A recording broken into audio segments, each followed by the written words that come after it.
मान बढ़ा आपके लिए, क्योंकि आप चीजों को बहुत स्पष्टता के साथ सामने रख रहे हैं। मैं बहुत सारे कांग्रेस प्रवक्ताओं से बात कर चुका हूं और आपने चीजों को बहुत स्पष्टता के साथ सामने रखा कि कहीं मुद्दे गौण ना हो जाएं, वो मुद्दे जिन्हें उठाया गया था। मनीष बरियार जी, क्या आपको भी लगता है कि ये मजबूरी राजनीतिक दलों की हो जाती है, लेकिन अगर डॉक्टर स्नेहाशीष वर्धन कह रहे हैं कि मुद्दे गौण ना हो जाएं जो मुद्दे उठाए जा रहे हैं, तो यहां पर तो एक ऐसा मुद्दा उठा दिया गया है उन्हीं की पार्टी के लोगों की तरफ से जो करप्शन से जुड़ता दिखाई पड़ रहा है। मेरे ख्याल से बहुत बेहतर कैंडिडेट को लेने के लिए एक पैमाने होते हैं, क्या वो पैमानों पर समझौते किए जाते हैं जब हम ऐसे चुनाव में जाते हैं? मनीष जी। राजीव जी, एक और मैं बात बोला आपका जो सवाल है उसका तो मैं जवाब दूं, लेकिन डॉक्टर स्नेहाशीष जी को भी ये भी पूछना चाहिए। देखिए, आज राजेश राम जी का बयान आया है और उन्होंने कहा है कि राजद पर करीब करीब इनडायरेक्ट आरोप ही लगाया है कि वो दलित विरोधी हैं। तो वहां से भी जो है राजद की तरफ से देखिए आप काफी चीजें चल रही हैं, तो आपस में चीजें ठीक नहीं हैं। जहां तक आपके आपके आपका जो सवाल है, देखिए, राजनीतिक शुचिता हम लोग सब जानते हैं कि सबसे सर्वोपरि है। और जहां तक हमारे गठबंधन का सवाल है, वहां पर जो भी टिकट मिला है, जिसको भी मिला है, बहुत देख देख कर होता है। देखिए, राजद में जो चेहरा है जिसके लिए अभी भी डॉक्टर स्नेहाशीष की पार्टी जो है तैयार नहीं है, वहां जो है पूरा करप्ट करप्ट फैमिली ही करप्ट है। आप वहां देखें तो वो कैसे वो लोग चेहरा डाल सकते हैं, जो अभी भी जो नेता विपक्ष हैं। आप देखिए उस फैमिली, तो ये प्रॉब्लम होगी। और इसीलिए जैसा राजद का चेहरा है, चरित्र है, उसी तरह से टिकटार्थी भी हैं। तो इसमें कोई आश्चर्य की बात नहीं होनी चाहिए। जिस तरह से आप ये सारी जो प्रॉब्लम्स देख रहे हैं आप राजद में या कांग्रेस पार्टी में भी, कांग्रेस पार्टी ने भी शुरू से राजद का जो है समर्थन किया है, उनके साथ में ये लोग रहे हैं। और इसलिए आज जो है कांग्रेस पार्टी में भी वही वायरस जो है, जो राजद में वायरस था, वो वायरस जो है इसमें आ गया है। प्रॉब्ली ऐसा होगा कि ये कांग्रेस पार्टी से ही राजद में आया होगा, मैं नहीं कह सकता हूं, बिकॉज ये लोग साथ में है, सालों साल से साथ में है। तो इसी तरह का है, ये कोई डिसिप्लिन्ड पार्टी है नहीं, मुद्दों की पार्टी नहीं है। जब जब चुनाव का वक्त आता है तो सारा मुद्दा सामने होता है, 5 साल कहीं नहीं दिखते हैं, कभी भी नहीं दिखते हैं। कोई, मैंने पहले भी कहा कि कोई एक विजन बिहार के लिए, कोई रोड मैप, अगर आप कहते हैं कि पलायन का मुद्दा है तो आप कैसे इसको सॉल्व करेंगे?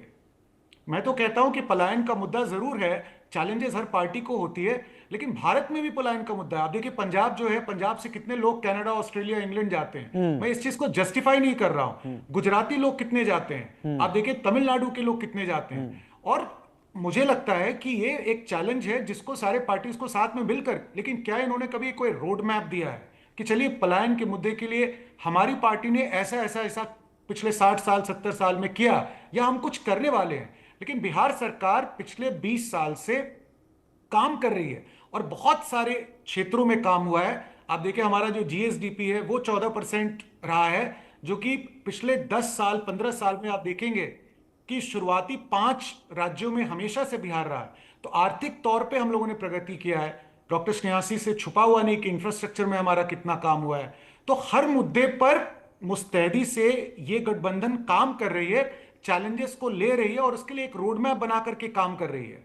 लेकिन मैंने नहीं देखा कि ये जो महागठबंधन है, इसने कभी भी बिहार की प्रगति या यहाँ की जो इकोनॉमिक स्थिति है उसको आगे बढ़ाना, सोशली इंपावर करना लोगों को, इस बारे में कभी भी बात नहीं है। बस एक जुमले की तरह ये लोग बात करते हैं, लेकिन जमीनी तौर पर कभी इन्होंने इसके लिए कभी संघर्ष नहीं किया, कभी मुद्दे भी नहीं उठाते। अगर बिहार में विधानसभा में आप देखें तो इनके कोई मुद्दे नहीं है जो बिहार के लोगों को प्रगति के राह पर लेकर चल सकें। शायद इसी का नतीजा आज आप ये देख रहे हैं।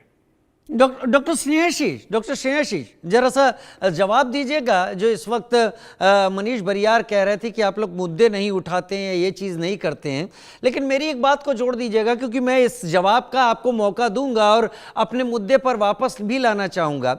ये जो लोग हैं जो आरोप लगा रहे हैं केवल टिकट ना मिलने पर, अगर ये यूं ही लगातार बोलते रहे और पार्टी के कार्यकर्ता भी बने रहे, तो आगे आने वाले दिनों में कुछ एक दिनों में या एक हफ्ते में या 5 दिन 4 दिन में भी ये पार्टी की मुहिम को एक डेंट जरूर लगा देंगे। क्या पार्टी इनके खिलाफ कोई अनुशासनात्मक कार्यवाही कर रही है, करेगी या कर दी है?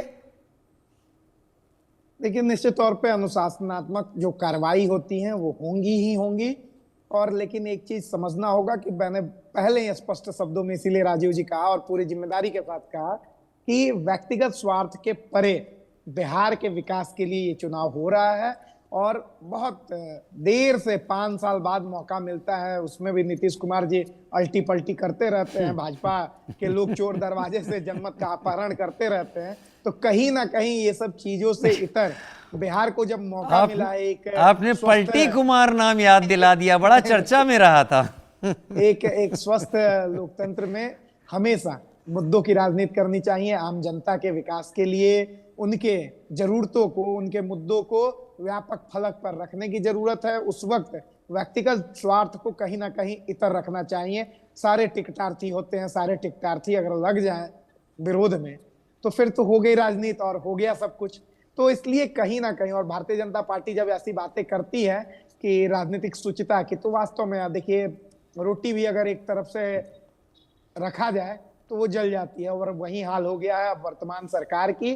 कहीं ना कहीं नीतीश कुमार जी अब बिहार में कुछ भी नया नहीं दे पा रहे हैं। उन्होंने अगर वास्तव में कोई काम किया है तो वो यही काम किया है कि सत्ता में कैसे काबिज रहना है, उसके लिए उन्होंने खूब अल्टा पल्टी किया। लेकिन डॉक्टर स्नेहाशीष, एक बात बोलूं, डॉक्टर स्नेहाशीष, व्यक्तिगत मत लीजिएगा डॉक्टर स्नेहाशीष, मैंने देखा है अब तक का जो इतिहास रहा, जब कांग्रेस बहुत मेहनत करती है चुनाव में और ऐसा लगता है कि कांग्रेस परिवर्तन की तरफ जा रही है, कोई कांग्रेस में ऐसा चेहरा या ऐसी बात निकलती है जो सारी मेहनत को जीरो कर देती है। मणिशंकर अय्यर के वो बयान आपको भी याद होंगे, कई सारे बयान याद होंगे। क्या अब आफाक आलम या वो दूसरे आपके उम्मीदवार हैं, इनके ऐसे बयान आपकी उस मेहनत को जीरो तो नहीं करने जा रहे? देखिए, आफाक आलम जी सीनियर लीडर हैं। उन्हें जब बिहार में केवल 2 मंत्री बनाए गए थे तो उसमें आफाक आलम जी भी एक थे और एक मुरारी गौतम जी थे। मैं दोहराना नहीं चाहूंगा कि मुरारी गौतम जी कितने करोड़ रुपए या किन लालचों के कारण वो चले गए, भाजपा के वो समर्थन कर दिए, वर्तमान में लोजपा में चले गए हैं टिकट के लिए। तो देखिए, राजनीतिक विचारधारा त्याग तपस्या से निकल के आता है।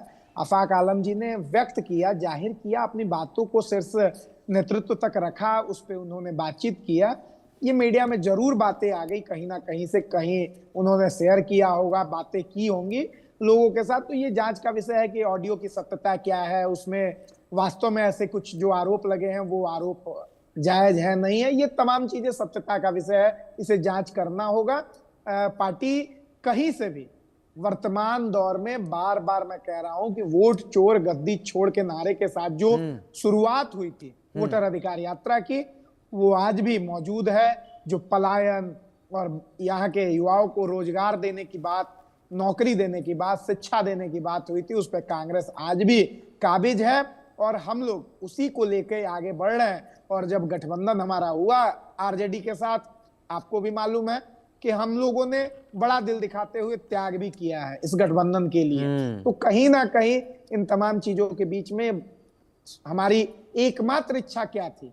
वो थी बिहार का विकास, और वो आज भी है और आगे भी रहेगी। और उसके लिए हमने त्याग किया है और आज भी उन्हीं मुद्दों पे हम चुनाव लड़ रहे हैं। और पूरी तरीके से बिहार में जिस तरीके से भ्रष्टाचार को लीगलाइज किया गया है वर्तमान सरकार के द्वारा, जिस तरीके से करप्शन कमीशन और ये पूरी तरीके